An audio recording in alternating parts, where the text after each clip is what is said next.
Assalamualaikum warahmatullahi wabarakatuh. Alhamdulillah, salatu wassalamu ala rasulillah. Nasihat yang ingin saya tujukan kepada saudara-saudara saya, para penggiat dakwah, terkhususkan pada diri saya sendiri sebelum kepada saudara-saudaraku yang saya cintai.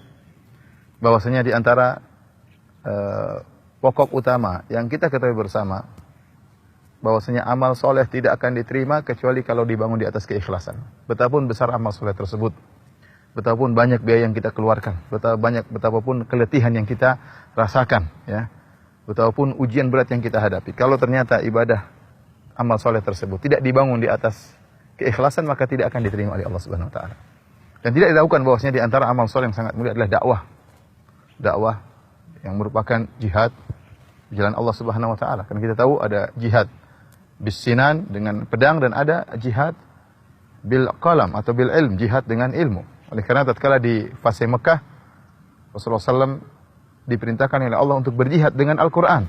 Kata Allah Subhanahu Wa Taala, "Wala tuti'il kafirina wajahidhum bihi jihadan kabira." Janganlah engkau taat kepada orang kafir dan jihadlah mereka bihi, itu dengan Al-Quran, bil Quran, jihadan kabira, dengan jihad yang besar. Allah menamakan jihad dengan Al-Quran, dengan ilmu, dengan jihad yang besar. Maka tidak diragukan bahwasanya dakwah merupakan amalan yang sangat mulia. Seluruh para nabi adalah para dai, bahkan seluruh para pengikut nabi adalah para dai. Qul hadhihi sabili ad'u ila Allah ala basiratin ana wa man ittaba'ani. Katakanlah, inilah jalanku, aku menyeru kepada Allah, aku dan para pengikutku di atas basirah. Kata para ulama, ini dalil bahwasanya pengikut para nabi adalah para dai. Pekerjaan yang sangat mulia, pekerjaan para nabi. Seluruhnya mereka mulia karena mereka berdakwah di jalan Allah. Karenanya, kalau kita tahu dakwah adalah ibadah yang sangat mulia, kita harus ikhlas dalam dakwah. Ikhlas dalam dakwah artinya apa? Kita benar-benar menyeru kepada Allah. Dan Allah berfirman, memerintahkan kepada nabinya, "Qul hadhihi sabili ad'u ila Allah." Katakanlah, wahai Muhammad, ini adalah jalanku, aku menyeru kepada Allah. Bukan menyeru kepada selain Allah. Bukan menyeru kepada golongan. Bukan menyeru kepada yayasan. Bukan menyeru kepada yang lainnya. Apalagi menyeru kepada diri sendiri. Tapi menyeru kepada Allah Subhanahu Wa Taala. Oleh karenanya, Syekh Muhammad bin Abdul Wahhab rahimahullah dalam kitab Tauhid, tatkala mengomentari ayat ini, beliau berkata, wa fi hadza tanbihun 'alal ikhlas. Dan dalam ayat ini ada peringatan untuk ikhlas. Kenapa kata beliau? Li'anna katsiran walau kanu yad'u ila al-haq fa huwa yad'u ila nafsihi. Karena banyak orang meskipun dia menyeru kepada kebenaran, ternyata dia menyeru pada dirinya sendiri. Ya, yang dia sampaikan benar, yang disampaikan Al-Qur'an, yang disampaikan adalah dalil, yang disampaikan adalah sunnah. Bukan bid'ah, bukan syirik, tidak, yang dia sampaikan sunnah, dalil. Tetapi ternyata di balik dakwahnya tersebut dia menyeru kepada dirinya sendiri. Maksudnya bagaimana? Maksudnya buktinya, ya, ada hal yang mengotori niatnya. Buktinya tatkala ada dai yang lain yang mungkin berdakwah, dia tidak suka, dia cemburu. Dia ingin orang dapat hidayah melewati jalan dia.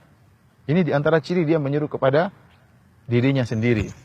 Dia tidak suka kalau ternyata ada orang lain yang ikut berdakwah dengan dia. Ini berarti tidak ikhlas. Dia menyeru kepada dirinya sendiri. Ini berbahaya. Ya. Berbahaya, ya. Dia menyangka bahwasanya hidayah hanya boleh lewat dia. Padahal subhanallah, tentara-tentara Allah sangatlah banyak. Hidayah yang Allah siapkan sangatlah banyak. Bukan dia sendiri. Yang seperti dia masih banyak. Yang lebih baik daripada dia juga sangat banyak. Maka kenapa harus lewat dia? Tidak harus lewat dia. Kalau seorang, ya, tidak suka ada orang lain yang berdakwah, menunjukkan dia ternyata tidak ikhlas. Meskipun yang dia sampaikan adalah kebenaran. Ini berkaitan dengan yang lain juga. Seperti ada orang panitia pengajian. Kalau ada buat panitia pengajian yang lain, kemudian dia cemburu dengan panitia pengajian yang lain, berarti dia tidak menyeru kepada Allah, tapi dia menyeru kepada dirinya sendiri. Menyeru kepada panitianya, ya, majelis taklimnya, bukan kepada Allah. Kalau dia menyeru kepada Allah, artinya dia berbahagia. Dia bisa bagi-bagi tugas. Ada lagi majelis taklim yang lain, ada lagi dai yang lain, tugasnya berkurang. Sama sebagian orang yang menyeru kepada hizibnya, kepada partainya, kepada kelompoknya. Sehingga apa? Akhirnya meskipun dia menyeru kepada kebenaran, dia menjadikan al-wala wal-bara, cinta dan bencinya dibangun di atas kelompoknya. Kalau ada orang dalam kelompoknya, dia sayang, ini jadikan teman. Tapi kalau ada orang meskipun menyeru kepada kebenaran, namun di luar kelompoknya dijadikan musuh.